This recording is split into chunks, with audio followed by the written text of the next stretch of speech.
एक स्टूडेंट जब तैयारी करता है तो उसकी लाइफ में हजारों गंदी आदतें होती हैं, लेकिन सबसे खराब आदत, सबसे वाहियात आदत, अगर सबसे बेकार आदतों की लिस्ट बनाई जाए ना, तो उसके टॉप पर आएगा डे वन की आदत। क्या होता है ये डे वन का आदत? जब भी आप तैयारी स्टार्ट करते हो, कभी ना कभी तो डे वन पे होते हो। 2 साल पहले आपने तैयारी स्टार्ट करी एग्जाम से, तो वो आपका डे वन होगा। लेकिन एक बच्चा जब भटकता है तो उसे बार बार डे वन करने की आदत लग जाती है।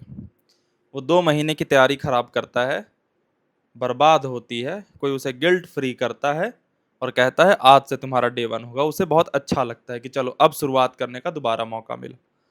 फिर से वो 2 महीने की तैयारी खराब करता है, फिर कोई आता है उसे गिल्ट फ्री करता है और फिर से कहता है डे वन है तुम्हारा। फिर से तैयारी खराब, फिर से गिल्ट फ्री, फिर से डे वन। यानी कि एक तैयारी के दौरान एक बच्चा जो नहीं सिलेक्ट होने वाला होता, उसके कम से कम 5 से 6 डे वन आते हैं। लेकिन उसके 5 से 6 डे वन आ क्यों रहे हैं? क्योंकि वो अपने आप को बदल नहीं पा रहा। पहला डे वन सबका ऑब्वियस होता है, लेकिन दूसरा डे वन ऑब्वियस नहीं होना चाहिए, तीसरा तो बिल्कुल नहीं होना चाहिए, चौथा तो एकदम नहीं होना चाहिए, पांचवा तो हो गया तो समझो काम खत्म। क्योंकि आपके डे वंस जो है ना, वो बार बार बता रहे हैं कि आप सेम गलती रिपीट करते जा रहे हो, जिसकी वजह से तैयारी सेम होती चली जा रही है और सेम तैयारी होने के कारण आपकी तैयारी आपको बर्बाद लग रही है और बर्बाद लगने के कारण आप फिर से डे वन पे टपक पड़ते हो।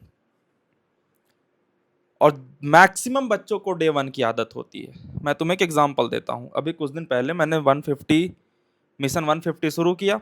360 बच्चे पहले से कर रहे थे। इसमें मैंने बोला कि 4 लेक्चर करना और 60 सवाल, लेकिन 15 और 45 के फॉर्मेट में करना। डे वन पे कम्युनिटी में जाके देखो कितने बच्चों ने प्लान किया है और कितने बच्चों ने रात के 10 बजे आकर के अटेंडेंस लगाया। उस दिन मैं लाइव अटेंडेंस लेने आया था। डे टू पे 50 बच्चे कम हो गए, डे थ्री पे और 20 बच्चे कम हो गए। अभी डे चौथा चल रहा है, इस पे कुछ बच्चे टिके हैं। ये 5 दिन आते आते फिर से यहाँ पे कम से कम जितने बच्चों ने स्टार्ट किया था ना, उसमें से 90% जा चुके होंगे किसी नए डे वन की तलाश में। उन्हें नया डे वन मिलेगा, उन्हें कोई नया डे वन बेचेगा, लेकिन रिजल्ट उस डे वन का भी वही आएगा जो इस डे वन का रहा, या पहले डे वन का, दूसरे डे वन का, या तीसरे डे वन का। क्योंकि डे वन की उन्हें आदत लग गई है। और तुम्हें एक रियलिटी चेक दूं, हर जो डे वन होता है ना, वो एक्चुअली में डे वन होता नहीं है।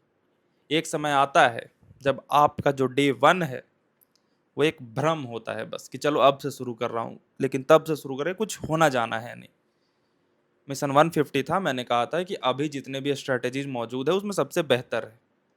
इसे आप कर लोगे तो बाकी जो बच्चे फॉलो कर रहे हैं उससे बेहतर जगह पे पहुंचोगे। लेकिन इसे भी ना करके आप अगर अगले डे वन पे गिरते हो ना, बहुत खतरनाक है वो। क्योंकि वो फिर आपकी आदत में बनती चली जा रही है और एक समय ऐसा आता है, पता है क्या, कि आपको चिढ़ हो जाता है। जहां भी आपसे कोई आईआईटी का नाम लेगा ना, तो चिढ़ने लगोगे कि यार क्या आईआईटी आईआईटी दिन भर करता रहता है। आप भागने लगोगे, आप चुप कराने की कोशिश करोगे आईआईटी की आवाज को।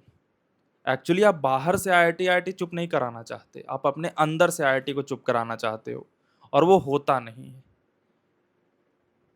नहीं तो अभी कोई एमआईटी एमआईटी बोले, आपको इतना अनकंफर्टेबल नहीं लगेगा, क्योंकि उसे आप चुप ही नहीं कराना चाहते। तो बाहर बोलने से कोई फर्क ही नहीं पड़ता। वो जो आपके अंदर जो कसक चल रही है, नहीं करना तो है बट कर नहीं रहा, वो कसक मारती है। तो जितने भी बच्चे इस स्केप में हैं, भाग रहे हैं, छोड़ रहे हैं, उन्हें एक सजेशन दूंगा कि परमानेंटली त्याग दो इस तैयारी को। नहीं हो रहा तो कोई बात नहीं, कुछ और कर लेंगे।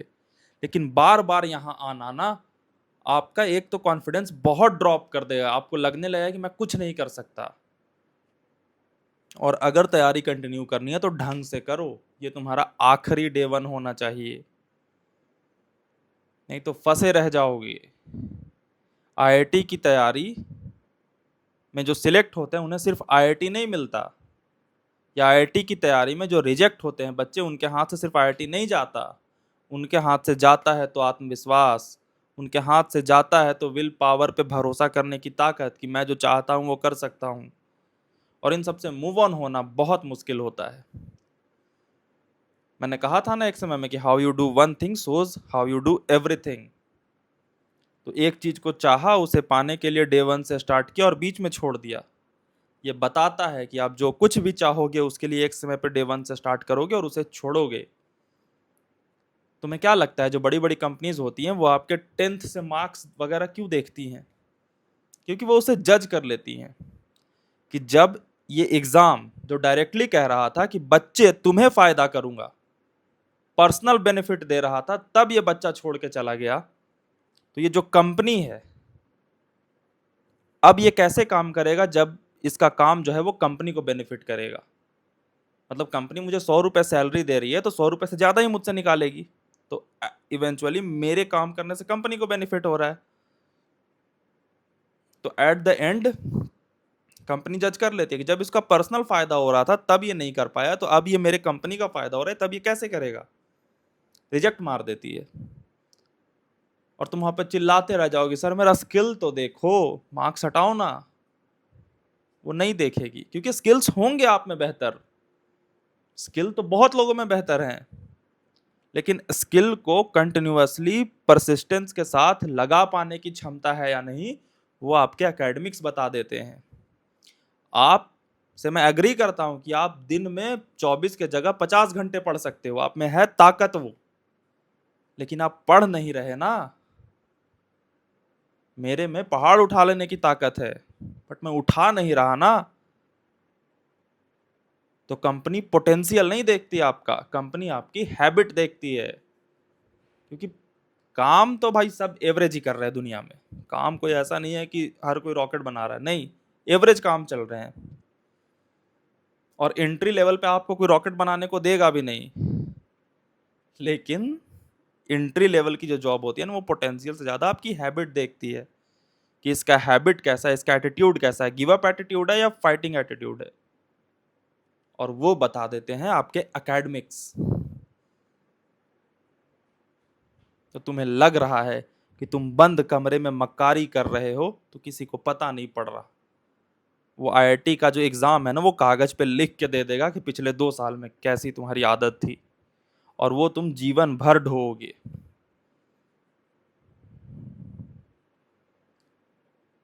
और खुद से बदल लिया तो अच्छी बात है, लेकिन कोई और यकीन नहीं करेगा कि तुम बदल सकते हो। तो अगर सेल्फ एम्प्लॉयड होना है तो ठीक है, फिर पढ़ो या मत पढ़ो, लेकिन अगर कहीं और जाना है तो जरूरी है। और सेल्फ में भी, खुद में भी, खुद तुम खुद को तो हायर करोगे, तो तुम खुद खुद पे कैसे ट्रस्ट करोगे जब खुद के पास सबसे ज्यादा डेटा है खुद का कि मैं ऐसा हूं। बदलो रे। 360 आज का किया या नहीं, प्रेजेंट और एब्सेंट नीचे लिखो। और मिशन 150 में किया या नहीं, प्रेजेंट और एब्सेंट अभी लिखो।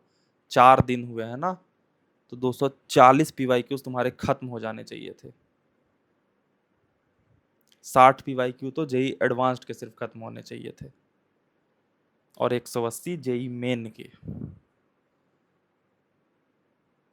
ये बच्चा जो कोई 4 दिन लगातार कर चुका है, उसके माइंडसेट में और तुम्हारे माइंडसेट में फर्क होगा।